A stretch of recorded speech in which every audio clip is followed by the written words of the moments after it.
Iran Israel युद्ध के बाद में पहली बार ईरान के सुप्रीम लीडर अयतुल्ला अली खामेनेई लोगों के सामने आए और अपने आप में ये ईरान के लिए बहुत बड़ी खबर बन गई और एक तरीके से अमेरिका और इजराइल के लिए अयतुल्ला अली खामेनेई का सामने आना बहुत बड़ा सबब बन गया, क्योंकि अयतुल्ला अली खामेनेई को लेकर के कहा गया था कि खामेनेई के खात्मे के साथ में जंग खत्म होगी।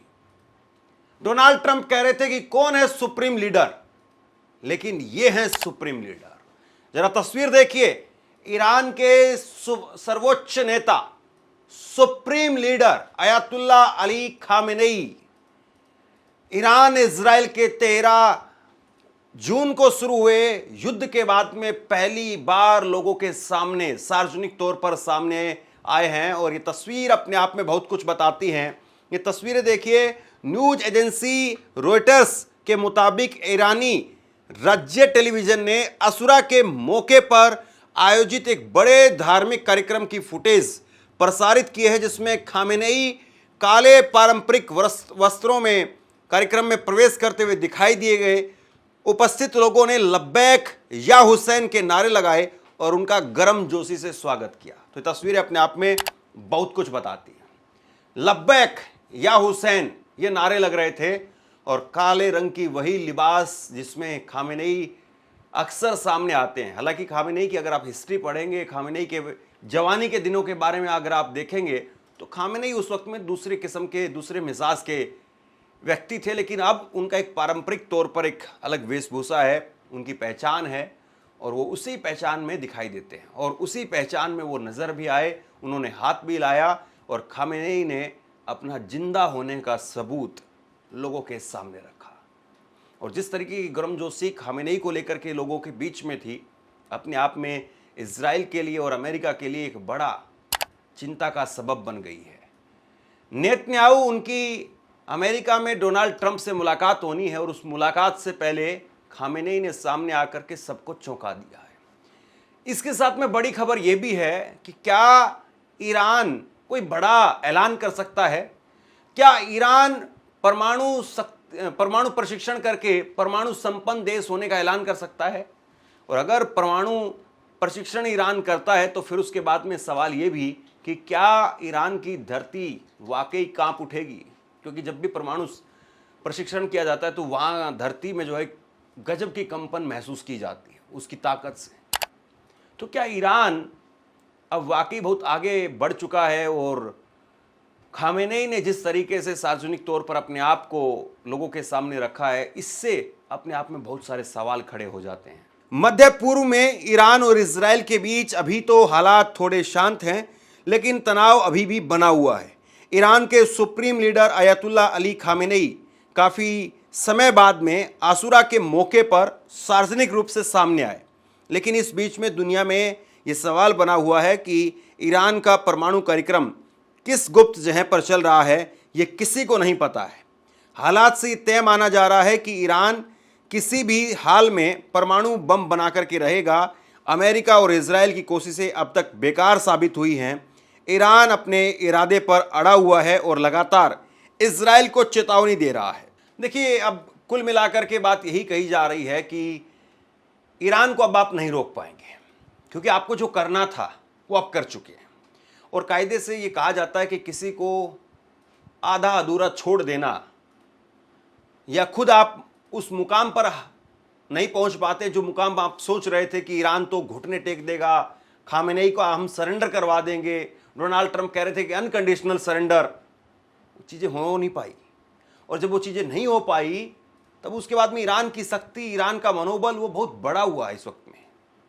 और ऐसे में ये तय माना जा रहा है कि ईरान अब हर हाल में अपना परमाणु बम बना करके रहेगा। उसने एक बड़ा युद्ध जीता है और उस युद्ध के सहारे उसने दुनिया को बता दिया, अमेरिका को बता दिया कि हम आपसे डरने वाले नहीं हैं, आपसे दबने वाले नहीं हैं, आपसे झुकने वाले नहीं हैं और आपकी थोपी हुई ना शांति हम लेंगे, ना आपका थोपा हुआ सीज फायर लेंगे, ना आपका थोपा हुआ युद्ध लेंगे। और इजराइल को तो पहले ही अपने मिसाइलों के जरिए जवाब दे रहा था। इजराइल के इंटरसेप्टर खत्म हो गए थे। तो ये सारी चीज़ें बताती हैं कि हाँ, कुछ न कुछ तो है जो पर्दे के पीछे चल रहा है। ईरान ने IAEA यानी अंतर्राष्ट्रीय परमाणु ऊर्जा एजेंसी की टीम को देश से बाहर निकाल दिया है। अब परमाणु गतिविधियों पर किसी का निरीक्षण नहीं हो रहा है। माना जा रहा है कि ईरान जल्द ही परमाणु परीक्षण कर सकता है। खामेनेई की वापसी एक धार्मिक कार्यक्रम के दौरान हुई।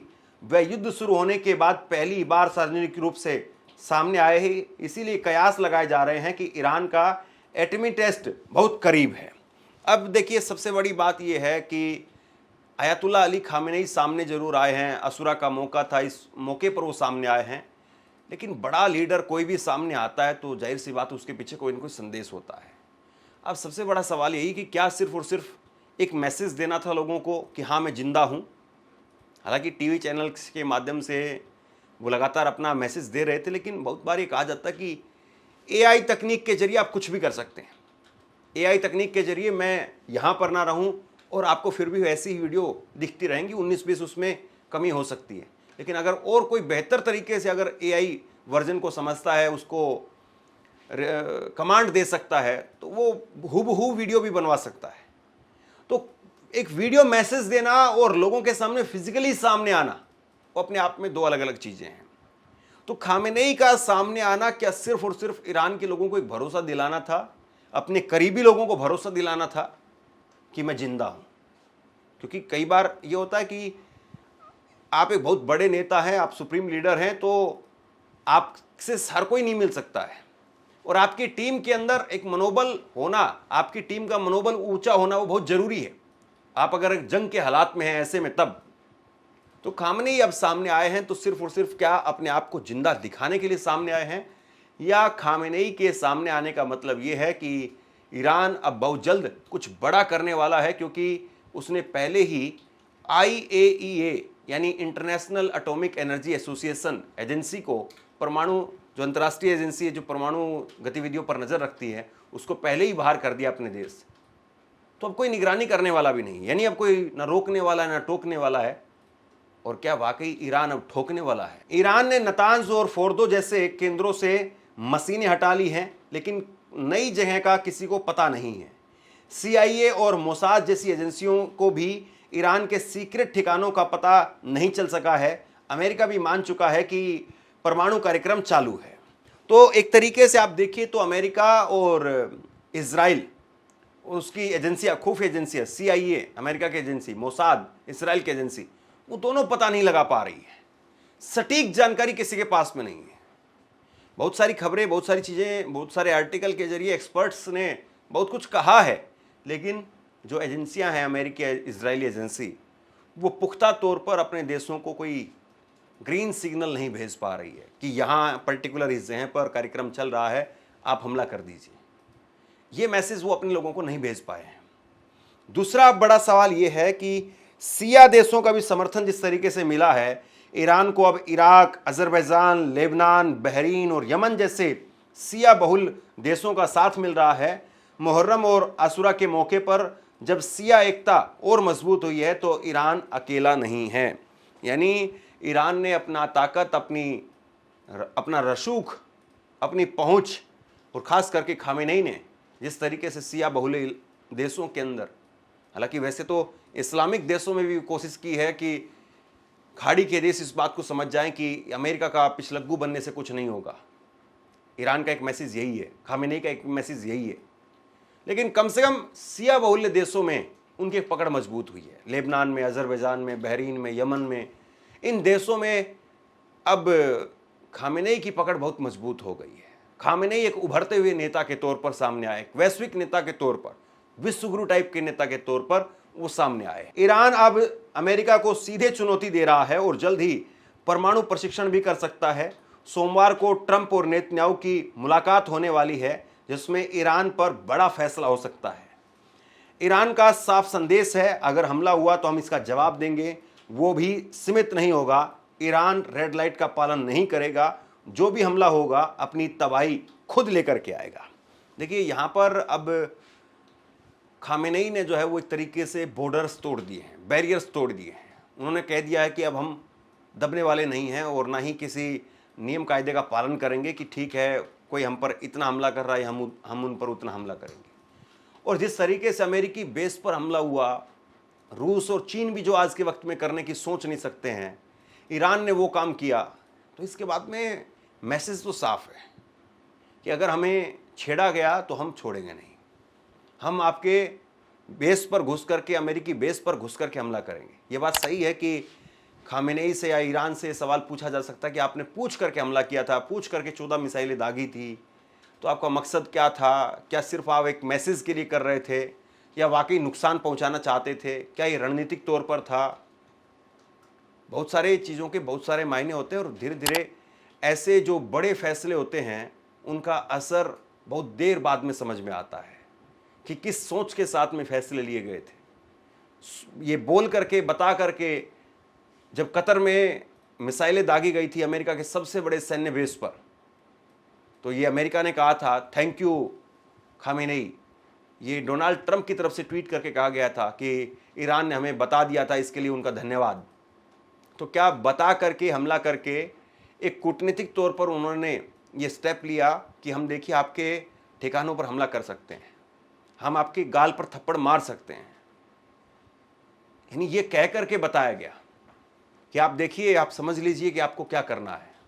हमारी जो पहुंच है, हमारा जो एरिया है, हमारा जो इस वक्त में हौसला है, वो कहां तक है। अब ऐसे में सवाल ये है कि खामेनेई इतने दिनों तक छुपे हुए क्यों थे? ईरान ने बताया कि उनकी सुरक्षा कारणों के से उन्हें कुछ समय के लिए सार्वजनिक कार्यक्रमों से दूर रखा गया था, लेकिन अब उनका सामने आना यह दिखाता है कि ईरान नेतृत्व आत्मविश्वास में है और दुनिया को दिखा रहा है कि वो युद्ध के बावजूद सक्रिय और स्थिर है। दूसरी तरफ गाजा सीज फायर पर भी बातचीत चल रही है। यह भी कहा जा रहा है इजराइल और हमास के बीच में कतर में 60 दिन के युद्ध विराम की बात चल रही है। इजरायली पीएम नेतन्याहू के कार्यालय ने इसकी पुष्टि की है। अमेरिका, कतर और मिस्र इस प्रक्रिया में शामिल हैं। ट्रंप ने चेतावनी दी है कि अगर हमास ने समझौता नहीं किया तो हालात और ख़राब हो सकते हैं। देखिए, हमास जो है वो जब ईरान के साथ में और इजराइल में जब युद्ध चल रहा था तो उस वक्त में भी ईरान के साथ खड़ा था। अब ऐसे में सवाल ये है कि क्या हमास की तरफ से इस बात को लेकर के पहल की जाएगी कि इजराइल अब पीछे हटे, हम भी थोड़ी देर के लिए खामोश रहें और 2 महीने के लिए सीज फायर हो जाए, क्योंकि वहाँ पर काफ़ी कुछ जो है वो हालात ख़राब हो गए हैं। गजा में खबर निकल करके सामने आई कि बच्चों पर बहुत बड़ा खतरा है। एक रिपोर्ट सामने आती है कि बच्चों पर बहुत बड़ा खतरा है और बड़ी भारी तादाद में बच्चे भूखमरी, कुपोषण की वजह से मारे जा सकते हैं। हालांकि इजराइल अभी भी कह रहा है कि हम अपने आदमियों को छुड़वा करके रहेंगे, अब आर पार की बात होगी, लेकिन अब सब जानते हैं कि इजराइल की वो बात नहीं रही है। ईरान के हमले ने उसको एक्सपोज कर दिया है, उसकी टेक्नोलॉजी को एक्सपोज कर दिया है। हालांकि एक्सपोज तो हमास ने भी कर दिया था जब हमास के लड़ाके इजराइल में घुस गए थे, लेकिन ईरान ने जैसे दिन दहाड़े उसके अलग अलग शहरों पर, तेल अवीव पर, हाइफा पर जिस तरीके से बमबारी की, मिसाइलें दागी, उसके बाद में इजराइल जो है दुनिया के सामने एक्सपोज हो गया है। और अब ऐसे में इजराइल अमेरिका से क्या ये चाहता है कि वो ईरान के साथ में तो सीज फायर हो गया है, अब हमास के साथ में भी सीज फायर हो जाए तो कुछ वक्त के लिए अपने आप को संभाले, क्योंकि ईरान का जिस प्रकार के हमला था उससे कहा जा रहा है कि इजराइल में एक बड़ा नुकसान हुआ है। इजराइल चाहता है कि उसकी भरपाई की जाए, उसको थोड़ा ठीक किया जाए। हालांकि इजराइल में ये भी देखा गया कि जिन बिल्डिंगों पर नुकसान हुआ उन पर इजरायली झंडे लगा दिए गए। यानी एक तरीके से वही राष्ट्रवाद और वो सब बातें उसके जरिए अपने आप को ढकने बचाने की कोशिश है। इजराइल ने गाजा में सीज फायर पर कतर में बातचीत के लिए प्रतिनिधि भेजे हैं। इजरायली प्रधानमंत्री बेंजामिन नेतन्याहू के कार्यालय ने शनिवार रात इसकी घोषणा की। इजराइल ने बुधवार 2 जून को गाजा में सीज फायर प्रस्ताव को मंजूरी दी थी। हमास ने भी शनिवार को कहा कि वो इजराइल के साथ 60 दिन के युद्ध विराम के प्रस्ताव पर तुरंत बातचीत के लिए तैयार हैं। यह प्रस्ताव कतर की तरफ से दिया गया। इजराइल और हमास पहले भी कई बार समझौते के करीब पहुंचे थे, लेकिन आखिरी समय पर छोटी छोटी बातों पर सहमति टूट गई थी। इस बीच में आज वाशिंगटन में अमेरिकी राष्ट्रपति डोनाल्ड ट्रंप और इजरायली पीएम बेंजामिन नेतन्याहू के बीच में मुलाकात होगी। इससे पहले ट्रंप ने मंगलवार को अपने ट्रूथ सोशल पोस्ट में हमास को चेतावनी देते हुए कहा था कि मुझे उम्मीद है कि हमास इस सौदे को स्वीकार कर लेगा, वरना उसके लिए हालात और ख़राब हो जाएंगे। देखिए, डोनाल्ड ट्रंप तो इस प्रकार की धमकी ईरान को भी दे रहे थे, अनकंडीशनल सरेंडर करो वरना ये करेंगे वरना वो करेंगे। लेकिन हमास भी चाहता है कि उसके लड़ाके और उसके लोग, वो इस वक्त में काफ़ी नुकसान वो भी झेल चुके हैं, तो वहाँ पर भी शांति हो। और वैसे भी देखिए, उम्मीद की जानी चाहिए कि दुनिया में शांति कायम रहे।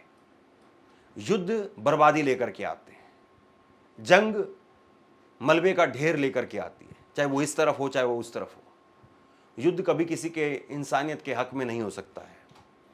खामेनेई अब क्या करेंगे क्या नहीं करेंगे, ईरान क्या करेगा क्या नहीं करेगा, ईरान की क्या भूमिका होगी, क्या ईरान अब हमास को समझाएगा मनाएगा कि आप 60 दिनों के लिए अपनी वो करिए, और क्या कोई बैकडोर से बातचीत वहाँ पर चल रही होगी, और क्या इस बीच में परमाणु प्रशिक्षण अगर ईरान कर लेता है तो फिर उसके बाद में कहीं ना कहीं ताकत हमास की भी बढ़ जाएगी, और इजराइल फिर अपने आप में वैसे ही कमज़ोर महसूस करेगा, क्योंकि अभी बिना परमाणु के ही जैसे खामेनेई ने, ईरान ने इजराइल के दांत खट्टे किए, वो दुनिया में सब ने देखा है। तो बहरहाल अब देखते यही है कि खामेनेई सामने आए हैं, और खामेनेई के सामने आने के बाद में अब किस तरीके से तस्वीर बदलती है। आप क्या सोचते हैं, नीचे कमेंट बॉक्स में लिख करके जरूर बताइए। इस खबर को शेयर कीजिए। धन्यवाद।